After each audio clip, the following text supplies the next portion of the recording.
Bonjour et bienvenue sur ma chaîne. On se retrouve aujourd'hui pour une cagette de fruits 100% comestible.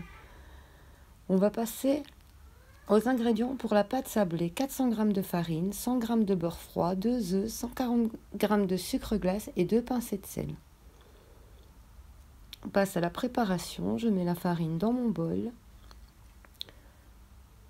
les pincées de sel et le beurre. Le beurre, je l'ai mis 30 minutes au congélateur avant pour qu'il soit bien froid. Et je vais mélanger avec la feuille de robot à vitesse lente pour éviter que le beurre chauffe.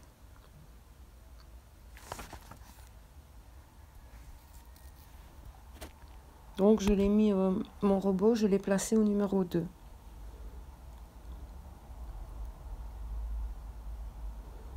Voilà, on obtient ce genre de résultat. Il y a encore des morceaux de beurre, c'est normal. Je vais rajouter les œufs.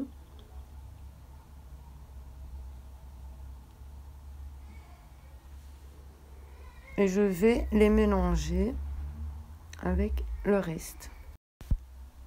J'ajoute aussi le sucre glace. Et je vais mélanger jusqu'à ce que je puisse former une boule de pâte. Et toujours à vitesse minimum, au numéro 2.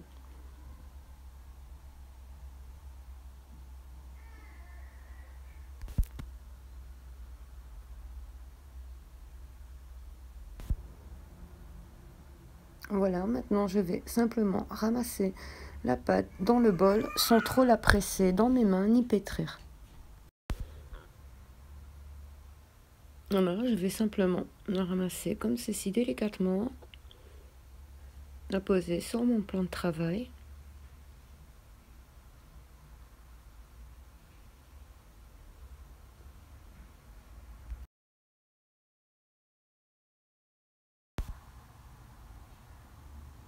Là, je vais former comme ça une boule, la serrer, l'emballer dans du cellophane et la placer au frigo.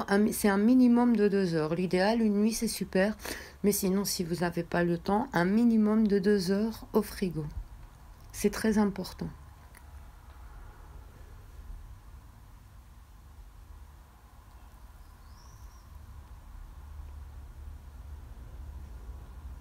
Voilà, je la pétris pas, je la serre juste comme ça pour qu'elle soit bien en boule. Et donc voilà, je vais la placer au réfrigérateur. On va passer pour la crème d'amande. Vous aurez besoin de 50 g de beurre, 50 g de sucre, un œuf et 50 g de poudre d'amande. On passe à la préparation. Je vais mélanger le beurre avec le sucre impalpable jusqu'à un mélange mousseux.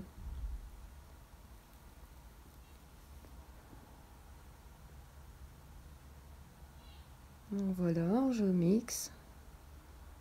Il faut qu'on obtienne un mélange crémeux, mousseux, comme ça.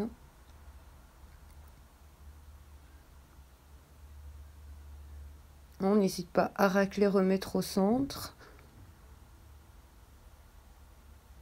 Je vais remélanger encore un peu.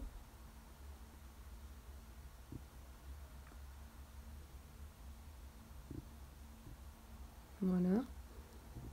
Maintenant, je vais y ajouter mon œuf entier.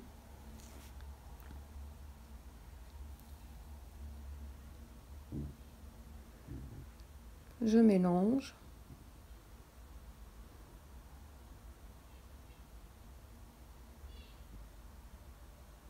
Et maintenant, ma poudre d'amande.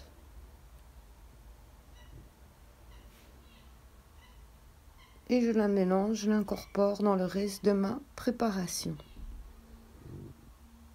Une fois le tout bien mélangé, on va le réserver de côté pour plus tard.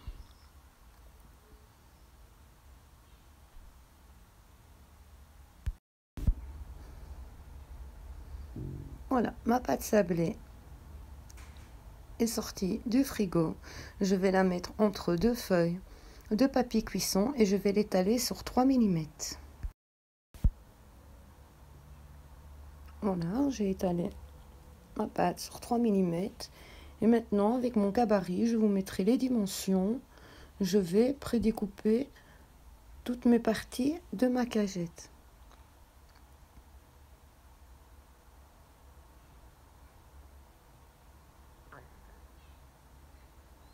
Une fois que vos parties de cagettes seront découpées, il faut les placer au minimum 30 minutes au congélateur et puis directement les mettre au four qui sera préchauffé à 180 degrés. C'est pour éviter qu'elles se déforment à la cuisson. Le restant de pâte, je le reforme, je le remets au frigo pour la suite. Voilà, maintenant je passe au grand côté. Je vous mettrai toutes les dimensions. Ça, après, c'est vous aussi qui choisissez votre format. Il y a plusieurs modèles, plusieurs grandeurs.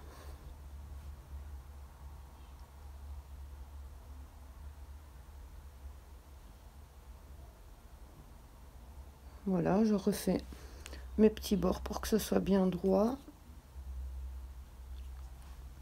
Et donc, je vais placer le tout au congélateur 20-30 minutes. Puis, je les mettrai dans mon four à 180 degrés pendant 30 minutes. En 170 degrés, pardon.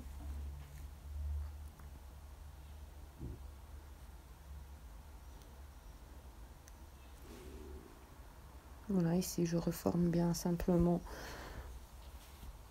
pour que tout soit bien droit. Voilà, ici, j'ai mon milieu que je vais mettre à 170 degrés pendant 30 minutes, mais à 15 minutes de cuisson, je le ressors.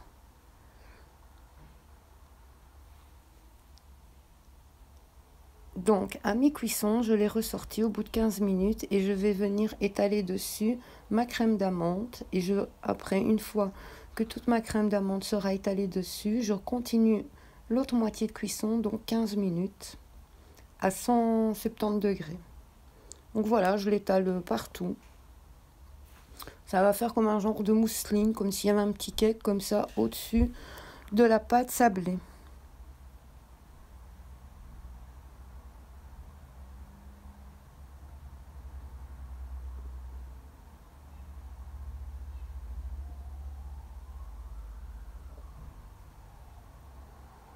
Voilà, je vais le réenfourner. Maintenant, je vais monter une crème avec du mascarpone. Tous les détails des ingrédients, les mesurations, je les vous mettrai en barre de description. Simplement, je vais monter ma crème liquide avec du mascarpone, du sucre impalpable et de l'essence de vanille.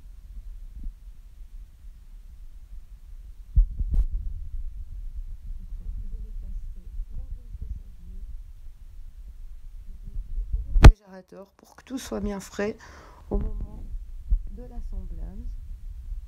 Voilà, là je viens ajouter mon mascarpone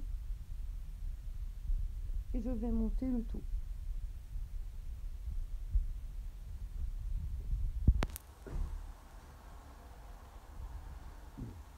Voilà, ma crème est montée, je vais la placer dans une poche à douille avec un bourron comme ça. Maintenant, on va passer à l'assemblage. Pour l'assemblage, il faudra faire fondre du chocolat. Vous aurez besoin aussi de confiture pour le bas du gâteau. Moi, j'ai pris de la confiture d'ananas. Voilà, on passe à l'assemblage. D'abord, je vais étaler sur tout le dessus du biscuit et de la mousseline, de la confiture d'ananas. Après, c'est à votre choix. Vous pouvez faire des coulis aussi. Moi, j'avais envie de cette confiture d'ananas qui est super bonne.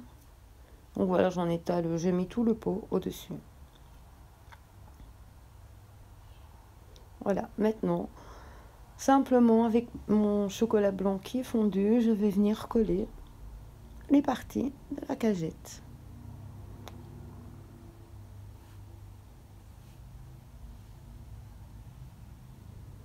Et ça tient, j'avais hésité à mettre après une ficelle, j'ai pas eu besoin, tout tient. Donc voilà, je vais en mettre sur tous les côtés comme ça tout autour, sur les côtés du biscuit.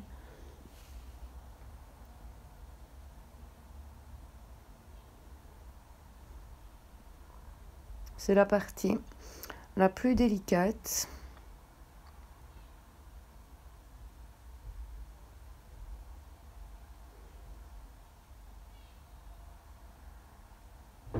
Et donc voilà, ici, je fais pareil. surtout le bord du biscuit, du moins les bords qui vont devoir être soudés avec l'autre. Voilà, je le place et je le maintiens un petit peu le temps que ça va refroidir et se fixer. Après, de toute façon, tout se fixe au frigo. Il n'y aura pas de souci. Voilà, je viens remettre ici le bord. Je viens faire un joint de chocolat blanc.